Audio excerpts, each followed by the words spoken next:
Hello, this is cjhoyle, and welcome to the 7th episode of my Eastern Ontario bike tour series. Today is day number 7 of my 9-day trip, and I'll be riding from the city of Pembroke down to a campground just outside the community of Pakenham. The general direction I'll be heading today is southeast, but the route I'll be taking will be completely different from the one I took yesterday. The scenery should be primarily farmland with a few forests.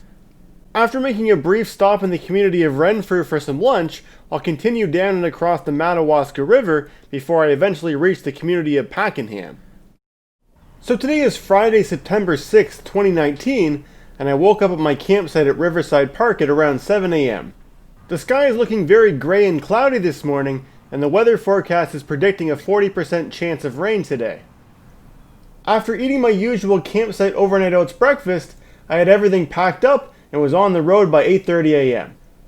This school bus is reminding me that this past Tuesday was the first day of school for most school children, so today is their first Friday of the new school year.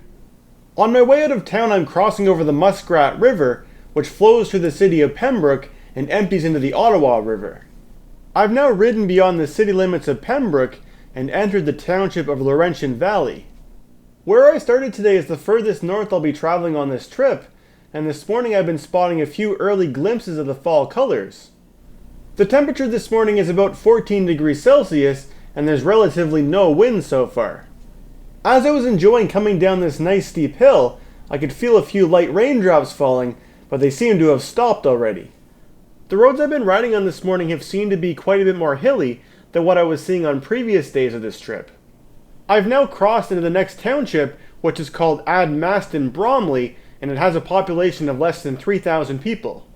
Some of those people live in this very small community that I'm approaching, which is called Osceola.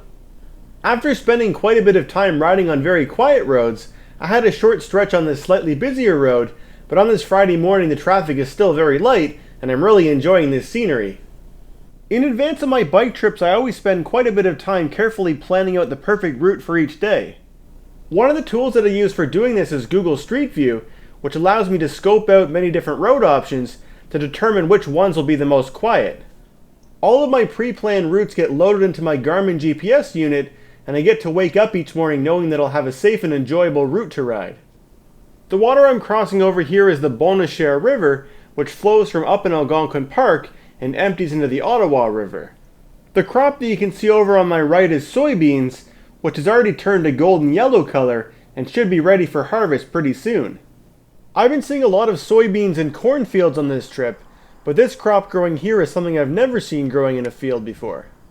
The plants growing here are sunflowers, and if I had been here a bit earlier in the year, this field would have been very photogenic. Each plant grows to a height of about 3 meters and includes one sunflower head. Sunflowers are harvested for their seeds, which are sold as snack foods, but also incorporated into lots of other foods. Sunflower seeds are also where sunflower oil is extracted from. Even though these heads have stopped blooming, I don't think they're ready to be harvested yet because the seeds are still all black and haven't developed their signature white stripes yet. Despite most of the current top sunflower producing countries being in Europe or Asia, the sunflower plant is actually native to North America and was first cultivated by the indigenous people. My route led me onto Highway 132, which is fairly busy, so I switched over to the K&P Rail Trail. This trail runs along a portion of an old rail line, which was envisioned to connect the city of Kingston with Pembroke, but the tracks never actually made it that far. The point where the K&P railway line ultimately terminated was the town of Renfrew, which is where I've now arrived. Situated on the Bonnechere River, Renfrew was first settled in about 1848 and played an important role in the logging industry in its infancy. 170 years later, the town has a current population of about 8,000. The town of Renfrew sits within the county of Renfrew, which spans a much larger area and includes all the townships I've been riding in so far today. I decided to make a quick stop at the Metro grocery store to stock up on a few things. The time is now about 12:30, and having ridden 69 kilometers so far today, I'm ready to stop for my lunch. This morning I was craving some breakfast foods, so I chose a place called Finnegan's Roadhouse, which had a sign out front advertising their all-day breakfast. I ordered their French toast with sausages, which should give me plenty of fuel to get me to my destination. When I was locking up my bike before going inside the restaurant, it was starting to rain outside, but as I'm continuing to ride after lunch, the rain seems to have stopped. On my way out of Renfrew, I rode through a short section on this rail trail, which is called the Algonquin Trail. This trail is a segment of the Ottawa Valley Trail, which spans a total distance of about 300 kilometers from Madawaska to Smith Falls. That trail actually follows a very similar path to the route I'm taking today, but I chose to ride on these roads because I prefer the smoothness of riding on asphalt and also the wide panoramic views that you get to enjoy when riding on the road. The time is now about 2:30, and after riding a short distance through Horton Township, I've now entered the township of McNabb Braeside. I noticed this big farm building which had one side of its roof entirely covered in photovoltaic solar panels. I continued riding up to the top of this hill, where I had a really nice view overlooking the Ottawa Valley. The Laurentian Mountains over in Quebec are visible here, even on this cloudy day. The current temperature is about 18 degrees Celsius, and there's still virtually no wind today. This afternoon I've been listening to the same Arn Pryor Oldies radio station that I was listening to yesterday. In the era that we live in, where it's possible to stream virtually any song you want at any time, I really enjoy listening to a local broadcast and hearing the songs that the station has chosen that they feel will resonate with their local listeners. After crossing through a small corner of the city of Arn Pryor, I got onto this road, which took me to a bridge across the Madawaska River.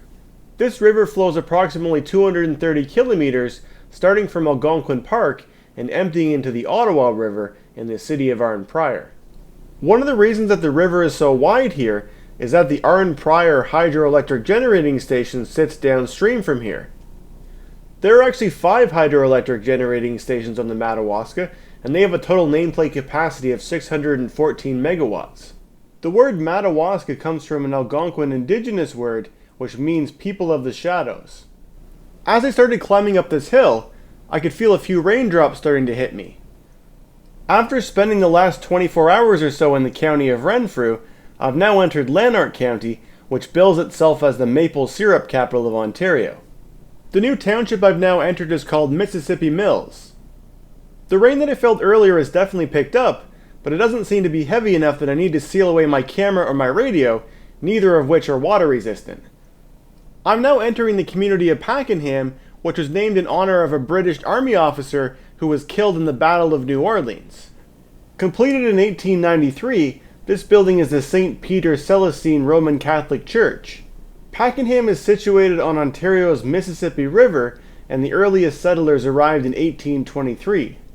The community has a small historic downtown strip centering around the main road which passes through. Tonight I'll be camping at Riverbend Park, which is only about 2 kilometers outside of Pakenham. The rain which I was feeling earlier seems to have completely stopped, and I arrived at the park at around 4:30. Similar to where I stayed back on day 4 of this trip, Riverbend is a private campground and has both seasonal campsites in addition to their daily campsites. Since tonight is a Friday night, and I wasn't sure how busy this place would be, I made a reservation ahead of time. After checking in at the park office, the park manager got on his own bicycle and led me to my campsite. After arriving, I set up my tent and then got back on my bike to explore a bit around the park before dinner. The area where I'm camping is pretty close to the edge of the road, but this campground also has many campsites which face the riverfront. There's definitely a different vibe that you get when camping somewhere which has seasonal campers, but this park seems really quiet tonight with all Ontario's school children now back at school. The time is now about 6:15, and I'm beginning my way back towards Pakenham, where I'll have my dinner tonight.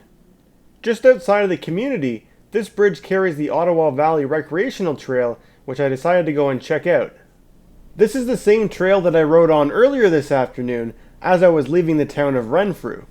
According to their website, the entire stretch from Renfrew to Smith Falls has fine crushed gravel like this, which is quite nice for riding on.